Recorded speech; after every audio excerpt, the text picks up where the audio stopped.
Title and thumbnail ನೋಡಿರ್ತೀರ insurance ತಗೋಬೇಡಿ ಅಂತ ಇರೋದು. ಸೊ ಇವತ್ತು ಟಾಪಿಕ್ ಅದೇ. ಯಾಕೆ ತಗೋಬಾರ್ದು? ಯಾಕಂದರೆ ಯಾವನು ಯೂಟ್ಯೂಬ್ ಓಪನ್ ಮಾಡಿದ್ರು ಇನ್ಶೂರೆನ್ಸ್ ತಗೊಂಬಿಡಿ ಅಂತವನೇ. ಆ್ಯಕ್ಚುಲಾಗಿ ಅದು ಯೂಸೇಜ್ ಇದೆಯಾ ಇಲ್ವಾ? ರಿಯಲ್ ಎಕ್ಸ್ಪೀರಿಯನ್ಸ್ ನನಗಾಗಿದೆ, ಅದನ್ನೇ ಹೇಳ್ತೀನಿ.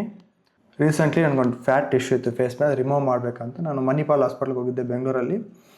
ಅಲ್ಲಿ 1.5 ಲಕ್ಷಕ್ಕೆ ಕೋಟ್ ಮಾಡಿದ್ರು. ಅದು ಹೋಗಿ ಕೇಳಿದ ತಕ್ಷಣ ಎಷ್ಟಾಗುತ್ತೆ ಅಂತ ಹೇಳಿಲ್ಲ. ಅದು ಹೆಂಗಿದ್ರು ಕನ್ಸಲ್ಟೇಷನ್ ಫೀಸ್ ಅಂತ 1000 ರೂಪೀಸು. ಅದಕ್ಕೊಂದು 2 ಗಂಟೆ ವೆಯ್ಟ್ ಮಾಡಿಸ್ತಾರೆ, ಮಾಡಲೇಬೇಕು.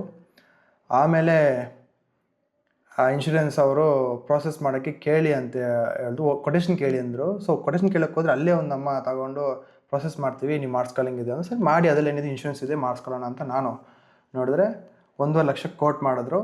ಬಟ್ ಅವ್ರೇನೋ ಪ್ರೂಫ್ ಬೇಕಂತ ಹೇಳ್ಬಿಟ್ಟು ಟೆಸ್ಟ್ ಮಾಡಿಸ್ಬೇಕು. ಅದು ಪ್ರೂಫ್ ಅವರೇ ಬರ್ಕೊಡ್ಬೋದು, ಬಟ್ ಟೆಸ್ಟ್ ಮಾಡಿಸ್ಬೇಕಂತೇಳಿ ಏನೋ ಒಂದು ಟೆಸ್ಟ್ ಅಲ್ಲೇ ಮಾಡಿಸ್ಬೇಕಂತೇಳಿ ಅದೊಂದು 4,000 ರೂಪಾಯಿ ಟೆಸ್ಟ್ ಮಾಡಿಸಿದ್ರು. 5,000 ರೂಪಾಯಿ ವೇಸ್ಟ್ ಮಾಡಿಸಿ ಆಮೇಲೆ ನೋಡಿದ್ರೆ 1,45,000ಕ್ಕೆ ಕೋಟ್ ಮಾಡಿದ್ರು. ಸೊ ಕೋಟ್ ಮಾಡಿದ್ರಲ್ಲ, ಸೊ ಇನ್ಶೂರೆನ್ಸ್ ನಂದು ಝೀರೋ, ಕೋಪೇ ಎಲ್ಲ ಏನಿಲ್ಲ, ಝೀರೋ ಕಂಪ್ಲೀಟ್ ಕ್ಯಾಶ್ಲೆಸ್ಸು. ಆದರೂ ಸರಿ ಅಪ್ರೂವಲ್ ಆಗಿದ್ದು, ಪ್ರೀ ಅಪ್ರೂವಲ್ ಆಗಿದ್ದು 1 ಲಕ್ಷಕ್ಕೆ ಮಾತ್ರ. ಇನ್ನು 45,000 ಇನ್ನು ಪ್ಲಸ್ ಅದು ಏನು ಬ್ಲೌಸ್ ಅವೆಲ್ಲ ಎಕ್ಸ್ಟ್ರಾ ಆಗ್ತಾವಂತೆ. ಸೊ ಅವೆಲ್ಲ ಕೂಡ ಒಂದು 5,000 ಆಗುತ್ತೆ. ಬಟ್ ಅದು ಇನ್ಶೂರೆನ್ಸ್ ಕೊಡಲ್ಲ ಅಂತ ಹೇಳಿದ್ರು. ಇನ್ನು ಪ್ರೀ ಅಪ್ರೂವಲ್ ಆಗಿದೆ, ಪ್ಲಸ್ ಇದು 45,000 ಅನ್ನೋದು ಆಪ್ಷನಲ್, ಕೊಡ್ತಾ ಇಲ್ಲಂದಿಲ್ವಂತೆ, ನಾವು ಕೈನಿಂದ ಕಟ್ಟಬೇಕಂತೆ. ಸರ್ ಓಕೆ, ಆ್ಯಕ್ಚುಲ್ ರೇಟ್ 1 ಲಕ್ಷನೇ ಅಂದರೆ ನನಗೆ 1 ಲಕ್ಷ ಲಾಭನೇ ಆಗುತ್ತೆ. ಸೊ 45,000 ಕೈನಿಂದ ಕಟ್ಟೋಣ ಅನ್ನೋದು ಒಂದು ಇದು. ಬಟ್ ನನಗೆ ಗೊತ್ತಿತ್ತು ಅದು ಅಷ್ಟು ವ್ಯಾಲ್ಯೂ ಇಲ್ಲ ಅಂತ ರಿಯಲಾಗಿ. ಸೊ ನಾನು ಮಂಡ್ಯಗೆ ಹೋಗಿದ್ದೆ. ಆ್ಯಕ್ಚುಲಿ ಮೊದಲನೇ ಸರ್ ಒಂದು ಸ್ಕಿನ್ ಡಾಕ್ಟರ್ ಹತ್ರ ಮಾಡಿಸಿದ್ದೆ, 2,500 ರೂಪೀಸು.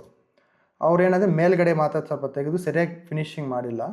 ಸೊ ಅದಕ್ಕೆ ಮತ್ತೆ ರಿಪೀಟ್ ಆದ ಒಂಥರ ಟಿಶ್ಯೂ ಬಂದಿತ್ತು. ಸೊ ಈ ಸರ್ ಹೋಗಿ ಕೇಳಿದೆ, ಅವರು ಪ್ಲಾಸ್ಟಿಕ್ ಸರ್ಜನ್ ಹತ್ರ ಹೋಗಬೇಕು ಅಂತ ಹೇಳಿದರು. ಅಲ್ಲಿ ಹೋಗಿದ್ದೆ. ಅಲ್ಲಿ ಏನು ನಾವು ಚೆಕ್ ಮಾಡಿ ಹೇಳೋಕ್ಕೆ ಒಂದು 4-5 ಅವರ್ ಟೈಮ್ ವೇಸ್ಟ್ ಮಾಡಿದ್ರು. ಅದು ಚೆಕ್ ಮಾಡೋಕ್ಕೆ ಟೈಮ್ ವೇಸ್ಟ್ ಮಾಡಿಲ್ಲ, ಬರೋಕ್ಕೆ ಟೈಮ್ ವೇಸ್ಟ್ ಮಾಡ್ತಾ, ಅದು ಬೇರೆ ಕತೆ ಬಿಡಿ. ಟೋಟಲಾಗಿ ಅದು ಚೆಕ್ ಮಾಡಿ ಹೇಳಿದ್ದೇನೆಂದರೆ ಮಾಡೋಣ ಅಂದರು. ಎಷ್ಟು? 12,500 ರೂಪೀಸ್, ಖಾಲಿ 12,500 ರೂಪಾಯಿ. ಇಲ್ಲೆಷ್ಟು ಕೋಟ್ ಮಾಡಿದ್ರು? 1.5 ಲಕ್ಷ. ಅದರಲ್ಲಿ 1 ಲಕ್ಷ ರೂಪಾಯಿ ಮುಂಚೆನೇ ತಗೊಂತಾರೆ, ಪ್ರೀ ಅಪ್ರೂವಲ್ ತೊಗೊಂಡು ಇನ್ಶೂರೆನ್ಸ್ ಅಂತ ತಗೊಂಡ್ರೆ ಇನ್ನು 45,000 ರೂಪಾಯಿ ನಾನು ಕೈಯಿಂದ ಕೊಡಬೇಕಂತೆ. ಆ್ಯಕ್ಚುಲ್ ರೇಟ್ ಎಷ್ಟು? 12,500 ರೂಪಾಯಿ. 12,500 ರೂಪಾಯಿ ಒಂದು ಕೆಲಸಕ್ಕೆ ಎಷ್ಟು ಟೈಮ್ ಎಕ್ಸ್ಟ್ರಾ ಕ್ಲೈಮ್ ಮಾಡಿದ್ದಾರೆ ನೋಡಿ. ಅದು ಮಾಡಿದ್ಮೇಲೇನು ಅದು ಫ್ರೀಯಾಗಿ ಅವ್ರು ಲಾಭ ಪಡಿಸೋಕ್ಕೆ 1 ಲಕ್ಷ ರೂಪಾಯಿ, ಪ್ಲಸ್ ನಾನು ಕೈನಿಂದ 50,000 ಕೊಡಬೇಕು. ಅಂದರೆ 12,500 ರೂಪಾಯಿಗೆ ನಾನು ಇನ್ನೊಂದು 35 ಸಮಥಿಂಗ್ ನಾನೇ ಕೈನಿಂದ ಕೊಡಬೇಕು. ಸೊ ಈ ಥರ ಇದೆ ಇನ್ಶೂರೆನ್ಸ್ ಅನ್ನೋದು. ಇನ್ಶೂರೆನ್ಸ್ ಅನ್ನೋದು ಏನಕ್ಕೆ ಮಾಡಿದ್ರು? ಜನಗಳಿಗೆ ಒಳ್ಳೇದಾಗಲಿ, ದುಡ್ಡಿಲ್ಲ ಟೈಮಲ್ಲಿ ಅವ್ರಿಗೆ ಹೆಲ್ಪ್ ಆಗುತ್ತೆ. ಎಲ್ಲ ದುಡ್ಡು ಇಟ್ಕೊಂಡಿರಲ್ಲ, ಇರೋ ಆಸ್ತಿ ಕರ್ಗೋಗುತ್ತೆ, ಏನೋ ಒಂದು ಒಳ್ಳೇದಾಗಲಿ ಅನ್ನೋ ಉದ್ದೇಶಕ್ಕೆ ಸ್ಟಾರ್ಟ್ ಮಾಡಿದ್ದು. ಆ್ಯಕ್ಚುಲಿ ಲಾಭ ಆಗ್ತಿರೋದು ಯಾರು? ಈಗ ಫಸ್ಟ್ ಇನ್ಶೂರೆನ್ಸ್ ಅವ್ರು ಲಾಭ ಆಗ್ತಿದ್ರು. ಈಗ ಅವ್ರು ಸ್ವಲ್ಪ ಜೆನ್ಯೂನ್ ಗೌರ್ಮೆಂಟೇ ಮಾಡಿದ್ಮೇಲೆ ಒಂಥರ ಎಲ್ಲ ಅವೇರ್ನೆಸ್ ಬಂದಮೇಲೆ ಒಂದು ಸ್ವಲ್ಪ ಬೆಟ್ರ್ ಅಂದರೆ ಏನಿಲ್ಲ, ಅದರಲ್ಲೂ ಚೀಟಿಂಗ್ಸ್ ಇದ್ದಾವೆ. ಬಟ್ ಓಕೆ, ಈಗ ಹಾಸ್ಪಿಟಲ್ ಇಟ್ಕೊಂಡಿದ್ದಾರೆ. ಸಪೋಸ್ ನೀವು ತಗೋಬೇಕಾ ಬೇಡವಾ ಅಂದರೆ ಹೆಂಗೆ ಹೇಳಿ? ಈಗ ನೀವೇ ಹೋಗಿ 12,000 ರೂಪಾಯಿ ಕೊಟ್ಬಿಟ್ಟು ಮಾಡಿಸ್ಕೊಂಡು ಅದನ್ನು ಕ್ಲೈಮ್ ಮಾಡಿದ್ರೆ 10,000 ರೂಪಾಯಿ ಅಂತ ಕೈಗೆ ಬರುತ್ತೆ, 2-3 ಸಾವಿರ ವೇಸ್ಟ್ ಆಗುತ್ತೆ, ಪರವಾಗಿಲ್ಲ, ಹಿಂಗೆ ಲಾಭನೇ ನಿಮಗೆ. ಬಟ್ ಇಲ್ಲೊಂದು ಟ್ವಿಸ್ಟ್ ಇದೆ. ನೀವೇ ಮಾಡಿಸ್ಕೊಂಡಾಗ ಬಿಲ್ಸ್ ಕರೆಕ್ಟಾಗಿ ಇಟ್ಕೋಬೇಕು. ನಾನು ಇಟ್ಕೊತೀನಿ ಬಿಲ್ಸ್ ಎಲ್ಲ, ಏನೋ ಅದೊಂದು ದೊಡ್ಡ ವಿಷಯ ಎಲ್ಲ ನೀವು ಅನ್ಕೊತೀರ. ಅವ್ರು ಕೊಡೋ ಬಿಲ್ಸ್ ಯಾವುದು ಈ ಇನ್ಶೂರೆನ್ಸ್ ಅವ್ರಿಗೆ ಬೇಕಾಗಿಲ್ಲ, ಇವ್ರು ಕೇಳೋದೇ ಬೇರೆ ಇರ್ತದೆ. ಅದೇ ಇನ್ಶೂರೆನ್ಸ್ ಅವರು ಹಾಸ್ಪಿಟ್ಲ್ ಡೇಟಾಗಿ ಕ್ಲೈಮ್ ಮಾಡಿದಾಗ ಅವ್ರಿಗೆ ಏನೇನು ಬೇಕೋ ಅದೆಲ್ಲ ಹಾಸ್ಪಿಟ್ಲವ್ರಿಗೆ ಮಾಡಿ ಕೊಡ್ತಾರೆ. ಜಾಸ್ತಿ ಕೂಡ ಕೇಳಲ್ಲ ಇನ್ಶೂರೆನ್ಸ್ ಅವ್ರನ್ನ 1-2 ಕೇಳ್ತಾರೆ ಮೇಯ್ನಾಗಿ, ಅದು ಬರ್ಕೊಟ್ರೆ ಮುಗೀತು ಡಾಕ್ಟ್ರು. ಅದೇ ನಾವು ಹೋಗಿ ಕ್ಲೈಮ್ ಮಾಡ್ಕೊತೀವಿ ಅಂದರೆ ಏನೇನೋ ಕೇಳ್ತಾರೆ ಗುರು, ಅಷ್ಟು ಈಸಿ ಅಲ್ಲ. ಬಟ್ 90% ಕೇಸಸ್ಸಲ್ಲಿ ನೀವೇ ಪೇ ಮಾಡಿ ನೀವೇ ಕ್ಲೈಮ್ ಮಾಡ್ಕೊಳ್ಳೋದು ಬಂದ್ಬಿಟ್ಟು 90% ಕೇಸಸ್ಸಲ್ಲಿ ನನ್ನ ಪ್ರಕಾರ ಅದು ಅಪ್ರೂವಲ್ ಆಗಲ್ಲ. 10% ಕೇಸ್ ಅಪ್ರೂವಲ್ ಆಗುತ್ತೆ. ಯಾಕಾಗುತ್ತೆ ಅಂದರೆ ಕೆಲವ್ರು ಬುದ್ಧಿವಂತರು, ಚೆನ್ನಾಗಿ ಗೊತ್ತಿರೋರು, ಕ್ಲೈಮ್ ಮಾಡಿ ಎಕ್ಸ್ಪೀರಿಯನ್ಸ್ ಇರೋರು, ಏನೇನು ಬಿಲ್ ಬೇಕೋ, ಯಾವ ಥರ ಹಾಸ್ಪಿಟಲ್ ಹೋಗ್ತೀವಿ ಸಿಗುತ್ತೋ ಎಲ್ಲ ತಗೊಂಡು ನೀಟಾಗಿ ಇಟ್ಕೊಂಡು ಅವ್ರು ಕ್ಲೀನಾಗಿ ಕ್ಲೈಮ್ ಮಾಡ್ಕೊತಾರೆ. ಸೊ ಆ ಸಿಚುವೇಷನಲ್ಲಿ ಲಾಭ ಆಗುತ್ತೆ. ನಿಮ್ಮ ಹತ್ರ ದುಡ್ಡು ಲಾಸ್ ಆಗಬಾರ್ದು. ನೀವು ಕಟ್ಟಿರೋ ಇನ್ಶೂರೆನ್ಸಲ್ಲಿ ಫಸ್ಟ್ ದುಡ್ಡು ಕೊಟ್ಟು ಹಾಸ್ಪಿಟಲ್ ಪೇ ಮಾಡ್ತೀರಾ, ಆಮೇಲೆ ಅದನ್ನೆಲ್ಲ ಬಿಲ್ಲು ಕೊಟ್ಟು ಕ್ಲೈಮ್ ಮಾಡ್ಕೊತೀರ. ಸೊ ಅದೊಂದು ಬೆನಿಫಿಟ್ ಇದೆ. ನೀವು ಡೈರೆಕ್ಟಾಗಿ ಹೋಗಿ ಇನ್ಶೂರೆನ್ಸ್ ಕೊಡ್ತೀನಿ ಮಾಡಿಸ್ಕೊತೀನಿ ಅಂದರೆ ಈ ಥರ ಆಗುತ್ತೆ. ಎಕ್ಸಾಂಪಲ್ ನೋಡಿ, ಈಗ ನಿಮಗೇನೋ ಒಂದು ಹಾರ್ಟ್ ಅಟ್ಯಾಕ್ ಏನೋ ಬಂತು, ಏನೋ ಒಂದು ದೊಡ್ಡದಾಗಿ ಆಯಿತು, 10 ಲಕ್ಷ ರೂಪಾಯಿ ನಿಮಗೆ ಕಟ್ಟಬೇಕಾಗತ್ತೆ. ನಿಮ್ಮದು ಇನ್ಶೂರೆನ್ಸ್ 25 ಲಕ್ಷ ಇನ್ಶೂರೆನ್ಸ್ ಇರ್ತದೆ ನಿಮ್ಮ ಹತ್ರ. ಹಾಸ್ಪಿಟಲ್ಗೆ ಹೋಗ್ತೀರಾ, ಹಾಸ್ಪಿಟ್ಲವ್ರು ಏನು ಮಾಡ್ತಾರೆ ಗೊತ್ತಾ? 10 ಲಕ್ಷಕ್ಕೆ ಆಗೋ ಖರ್ಚನ್ನು 40 ಲಕ್ಷಕ್ಕೆ ಕ್ಲೈಮ್ ಮಾಡ್ತಾರೆ. ಇನ್ಶೂರೆನ್ಸ್ ಅಷ್ಟಿರಲ್ಲ. ಸಪೋಸ್ ಇನ್ಶೂರೆನ್ಸ್ ಅಷ್ಟಿಷ್ಟು ಅಂದ್ಕೊಳ್ಳೋಣ, ಕ್ಲೈಮ್ ಮಾಡಿದ್ರೂ ಅವ್ರು ಮ್ಯಾಕ್ಸಿಮಮ್ ಒಂದು 20 ಲಕ್ಷ 25 ಲಕ್ಷ ಕ್ಲೈಮ್ ಏನೊಂದು ಅಪ್ರೂವ್ ಮಾಡ್ತಾರೆ. ಅದಕ್ಕೆ ಎಷ್ಟೋ ಕೇಳಿ ಏನೋ ಮಾಡ್ತಾರೆ, ಅದಕ್ಕೇನು ಬೇಕೋ ಹಾಸ್ಪಿಟಲ್ ಕೊಟ್ಟಿರ್ತಾರೆ. ಹಂಗಾಗಿನೂ ಆಮೇಲೆ ಕೈಯಿಂದ ನೀವು 10 ಲಕ್ಷ ರೂಪಾಯಿ ಕಟ್ಟಲೇಬೇಕು. ಅಂದರೆ 10 ಲಕ್ಷ ರೂಪಾಯಿ ಡೈರೆಕ್ಟಾಗಿ ಕ್ಯಾಶ್ ಕೊಟ್ಟರೆ ಆಗೋ ಒಂದು ವಿಷಯನ 40 ಲಕ್ಷ ರೂಪಾಯಿ ಕ್ಲೈಮ್ ಮಾಡಿಸಿ ಅದ್ರಲ್ಲಿ ಅವ್ರ ಹತ್ರ 25 ಲಕ್ಷ 30 ಲಕ್ಷ ತಗೊಂಡು ಕೈನಿಂದ ಇನ್ನೊಂದು 10 ಲಕ್ಷ ಕಟ್ಸ್ಕೊತಾರೆ. ನಮ್ಮ ದುಡ್ಡು ನಮ್ಮ ಕೈನಿಂದ ಕಟ್ಸ್ಕೊತಾರೆ. ಇದರಿಂದ ಇನ್ಶೂರೆನ್ಸ್ ಏನು ಲಾಭ? ಒಂದು ಇನ್ಶೂರೆನ್ಸ್ ಅವ್ನಿಗೆ ಲಾಭ, ಇಲ್ಲಾಂದರೆ ಹಾಸ್ಪಿಟಲ್ ಅವ್ನಿಗೆ ಲಾಭ. ನಮಗೆ ಸಾಮಾನ್ಯರಿಗೆ ಏನು ಲಾಭ? ಯಾವುದು ಲಾಭ ಇಲ್ಲ.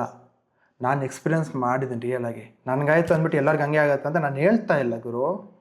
ಬಟ್ ಲೌಡ ಇದನ್ನೇ ಮಾಡ್ತಾರೆ. ನಮ್ಮವರು ದುಡ್ಡುಗೋಸ್ಕರ ಏನು ಬೇಕಾದರೂ ಮಾಡ್ತಾರೆ. ಅದಕ್ಕೆ ನಾನು ಹೇಳೋದೇನೆಂದರೆ, ಇನ್ಶೂರೆನ್ಸು ನೀವು ಈ ಥರ ಯೋಚನೆ ಮಾಡಿ ತಗೊತಿದ್ರೆ ದಯವಿಟ್ಟು ಸ್ವಲ್ಪ ಅವೇರ್ ಆಗಿರಿ. ನಿಮ್ಗೆ ಇನ್ಶೂರೆನ್ಸಲ್ಲಿ ನಿಮಗಿರೋ ಕಾಯಿಲೆ 10,000 ರೂಪಾಯಿ ಅಂದರೆ 40,000 ರೂಪಾಯಿ ಕ್ಲೈಮ್ ಮಾಡ್ತಾರೆ. ಸೊ ಕ್ಲೈಮ್ ಮಾಡಿರೋ ದುಡ್ಡು ಅಂದರೆ ಅದ್ರಲ್ಲಿ ಕಟ್ಕೊಳ್ಳಿ. ನಮಗೆ 40,000 ಅಲ್ಲ, ಒಂದು 50 ಲಕ್ಷ ಕಟ್ಕೊಳ್ಳಿ ಗುರು. ಇನ್ಶೂರೆನ್ಸ್ ಕೊಟ್ಟರೆ ತಗೊಳ್ಳಿ, ಪ್ರಾಬ್ಲಮ್ ಏನಿಲ್ಲ. ನಿನಗೆ ಒಳ್ಳೇದಾಗಬೇಕು, ಖರ್ಚಾಗ್ಬಾರ್ದು. ಯಾಕಂದ್ರೆ ಇನ್ಶೂರೆನ್ಸ್ ಕಟ್ಟಿದ್ದೀಕರು. ಬಟ್ ಇದು ಹಂಗಾಗಲ್ಲ.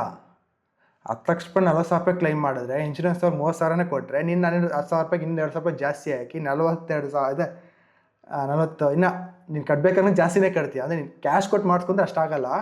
ಬಟ್ ಇನ್ಶೂರೆನ್ಸ್ ಕ್ಲೈಮ್ ಮಾಡಿದ ಪಾಪಕ್ಕೆ ಕ್ಯಾಶು ಕೊಡ್ತೀವಿ ಅದಕ್ಕಿಂತ ಜಾಸ್ತಿ. ಇನ್ಶೂರೆನ್ಸ್ ದುಡ್ಡು ಅವ್ರಿಗೆ ಲಾಭಕ್ಕಾಗತ್ತೆ. ಸೊ ನಮಗೇನು ಲಾಭ ಇಲ್ಲ ಗುರು. ಇದಿರೋದು ಟರ್ಮ್ ಇನ್ಶೂರೆನ್ಸ್ ಒಂದು ಲಾಭ ಇದೆ ಅಂತ. ಯಾಕಂದ್ರೆ ಸತ್ಯ ಎಕ್ಸ್ಪೀರಿಯನ್ಸ್ ಇಲ್ಲಲ್ಲ ಯಾರಿಗೂ. ನನಗಂತ ಎಕ್ಸ್ಪೀರಿಯನ್ಸ್ ಇಲ್ಲಲ್ವಾ. ಟರ್ಮ್ ಇನ್ಶೂರೆನ್ಸ್ ಲಾಭ ಇರ್ಬೋದು. ಯಾಕಂದ್ರೆ ಅದು ವೆರಿ ಚೀಪ್, 500-1,000 ರೂಪೀಸ್ ಸಿಗ್ತದೆ. ಅದು ಹೆಲ್ಪ್ ಆಗುತ್ತೆ, ಒಳ್ಳೇದಾಗತ್ತೆ. ಇಲ್ಲಾಂದ್ರೆ ಇಲ್ಲ, ಅದಕ್ಕೆ ಏನೋ ಕಿರಿಕಿರಿ ಇಟ್ಕೊಂಡಿರ್ತಾರೆ. ಬಟ್ ಆದರೆ ಹೆಲ್ಪ್ ಆಗುತ್ತೆ. ಟರ್ಮ್ ಇನ್ಶೂರೆನ್ಸ್ ತೊಗೋಬೋದು ಅನ್ಕೊತೀನಿ. ಹೆಲ್ತ್ ಇನ್ಶೂರೆನ್ಸ್ ಬಂದ್ಬಿಟ್ಟು ಈ ಥರ ಇದೆ ಕಂಡೀಷನು. ನಿಮ್ಗೆ ಆಗೋ ಖರ್ಚಿಗಂದರೆ ಡೈರೆಕ್ಟಾಗಿ ಕ್ಯಾಶ್ ಕೊಟ್ಟರೆ ಆಗೋದು 10,000 ಅಂದರೆ ಅವರು ಡೈರೆಕ್ಟಾಗಿ 1 ಲಕ್ಷಕ್ಕೆ ಕ್ಲೈಮ್ ಮಾಡ್ತಾರೆ ಬ್ರೋ. ನಂದು 12,000ಕ್ಕೆ 1.5 ಲಕ್ಷ ಕ್ಲೈಮ್ ಮಾಡಿದಂತ ಅರ್ಥ ಮಾಡ್ಕೊ ಏನು ಮಾಡ್ತಾವ್ರಂತ. ಸೊ ಅದು 1 ಲಕ್ಷ ರೂಪಾಯಿ ಅವರು ಅಪ್ರೂವ್ ಮಾಡಿದ್ರು 12,000ಕ್ಕೆ ನಾನು ಇನ್ನೊಂದು 50,000 ರೂಪಾಯಿ ಜಾಸ್ತಿ ಕಟ್ತೀನಿ. ಸೊ ಈ ಥರ ಇದೆ. ಹೆಲ್ತ್ ಇನ್ಶೂರೆನ್ಸ್ ತಗೋಬೇಕಾ ಇಲ್ವಾ? ನಮ್ಮ ದೇಶದಲ್ಲಿ ಮಾತ್ರ ಹಿಂಗಿರೋದು, ಬೇರೆ ದೇಶದಲ್ಲಿ ಹಿಂಗಿರೋದಿಲ್ಲ. ನಮ್ಗೆ ಗೊತ್ತಿರೋರು, ನಾನು ಹಿಂಗೆ ಎಂಕ್ವೈರಿ ಮಾಡಿ ಸರ್ಚ್ ಮಾಡಿರ್ಬೇಕಾದ್ರೆ ಅರ್ಥ ಆಗಿದ್ದೇನೆ ಅಂತ ಅಲ್ಲೆಲ್ಲ ಚೆನ್ನಾಗಿದೆ. ಇಲ್ಲಿ ಮಾತ್ರನೇ ಹಿಂಗೆ ದುಡ್ಡುಗೋಸ್ಕರ ಏನು ಬೇಕಾದರೂ ಮಾಡ್ತಾರೆ. ಅಮ್ಮನಿಗೆ ಬೇಕಾದರೆ ಮಾಡ್ತಾರೆ, ಏನು ಬೇಕಾದರೂ ಮಾಡ್ತಾರೆ. ಸೊ ಇದು ಇವತ್ತು ವಿಡಿಯೋ ಟಾಪಿಕ್ಕು. ನನ್ನ ರೀಸೆಂಟಾಗಿ ಆಗಿರೋ ಎಕ್ಸ್ಪೀರಿಯೆನ್ಸು ಇನ್ಶೂರೆನ್ಸ್ ಜೊತೆ. ಇನ್ಶೂರೆನ್ಸ್ ಅವರೇನೋ ಅಪ್ರೂವ್ ಮಾಡ್ತಾರೆ ಗುರು.